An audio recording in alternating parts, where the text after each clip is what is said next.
Hello everyone. आज का जो वीडियो है उसमें अपन डिस्कस करने वाले हैं कि हाइव्स कैसे होते हैं।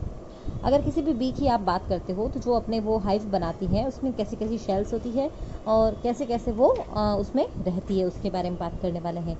अगर आप किसी भी हनी बी के हाइव की बात करो तो उसके अंदर जो सेल्स होती है वो हेक्सागोनल सेल्स होती है और ये हेक्सागोनल सेल्स वैक्स से बनती है। और वैक्स कौन सीक्रेट करेगा, मैं ऑलरेडी अपने पुराने वीडियो में बता चुकी हूँ कि वर्कर्स सीक्रेट करते हैं।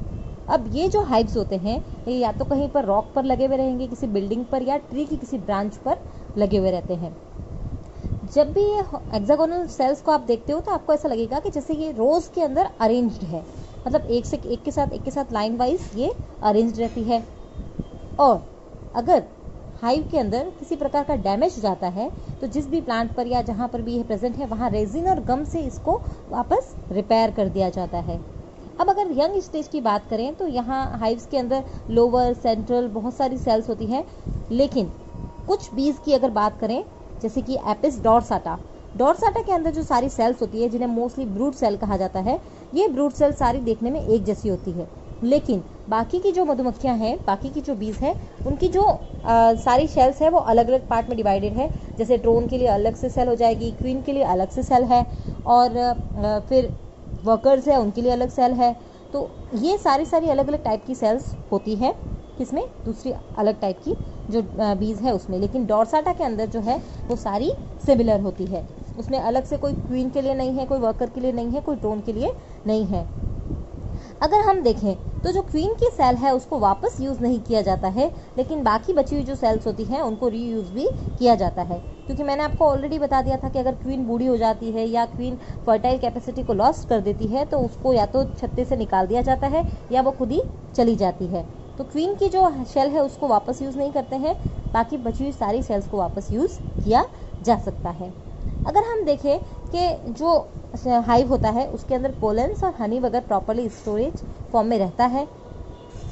अब अगर किसी भी हनी बी की अपन बात करें तो जहाँ पर वो अपना हाइव बनाती हैं उसके नियर बाय क्या होना चाहिए, नेक्टर यील्डिंग प्लांट्स होनी चाहिए। तो अगर आप एपीकल्चर कर रहे हैं तो आपको एपीकल्चर में भी ये बात ध्यान रखनी है कि एपीकल्चर जहाँ पर लगवाया जा रहा है या जहाँ पर जो हाइव है बनवा रहे हैं उसके नियर बाय क्या होनी चाहिए, नेक्टर यील्डिंग प्लांट्स होने चाहिए, ताकि उनको ज़्यादा मेहनत नहीं करनी पड़े और इजीली वो वहाँ से जाके नेक्टर लेके आ जाए और अच्छे से अच्छी क्वालिटी का हनी का फॉर्मेशन करें।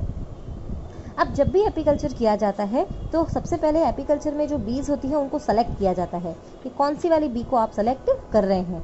उसकी कुछ कैरेक्टरिस्टिक्स है। फॉर एग्जांपल जो हनी बी है वो कैसी होनी चाहिए, जेंटल टेम्परामेंट की होनी चाहिए। जेंटल टेम्परामेंट का मतलब कैसे हो जाएगा, मतलब थोड़ी सीधी सादी होनी चाहिए। बहुत ज़्यादा अगर खूंखार होती है या एकदम से डंक मार देगी, ऐसी अगर हनी बी आपने सेलेक्ट करी है तो क्या होगा, आप उस बी हाइव को मैनेज ही नहीं कर पाओगे, क्योंकि जैसे ही आप बी हाइव को मैनेज करने के लिए जाओगे वो आपको डंक मार देगी। सेकंड, जो हनी बी होती है उसके अंदर स्ट्रॉन्ग कॉलोनी बनाने की कैपेसिटी होनी चाहिए। और स्ट्रॉन्ग कॉलोनी बनाने का मतलब कैसा है कि अगर वो जो क्वीन आपने वहाँ लगवाई है तो उसके अंदर फेरामोन्स इतने अच्छे होने चाहिए कि और भी वो वर्कर्स वगैरह को अट्रैक्ट करके उस कॉलोनी को काफ़ी बड़ा बना सके। क्योंकि अगर 10, 12, 15 बीज अगर हैं तो कोई प्रोडक्शन नहीं हो पाएगा, और हज़ारों की नंबर में अगर है तो स्ट्रॉन्ग कॉलोनी बनेगी और प्रोडक्शन भी अच्छा होगा। नेक्स्ट, बी की ये कैपेसिटी होनी चाहिए कि वो अपने एनिमीज से खुद को प्रोटेक्ट कर पाए।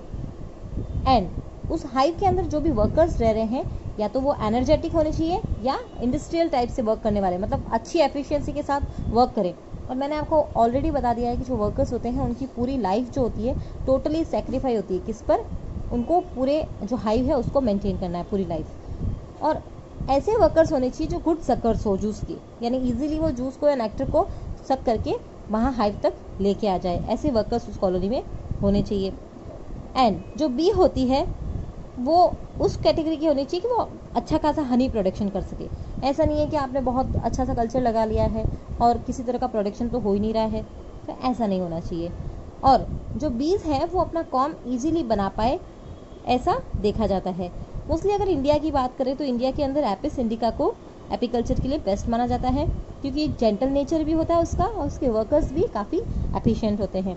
तो आज के लिए इतना ही। अगर इस वीडियो में कुछ आपको समझ में नहीं आया है तो आप मुझे कमेंट सेक्शन में लिखकर भेज सकते हैं। इसके बाद अपन बात करेंगे नेक्स्ट वीडियो में मेथड्स। Okay, bye.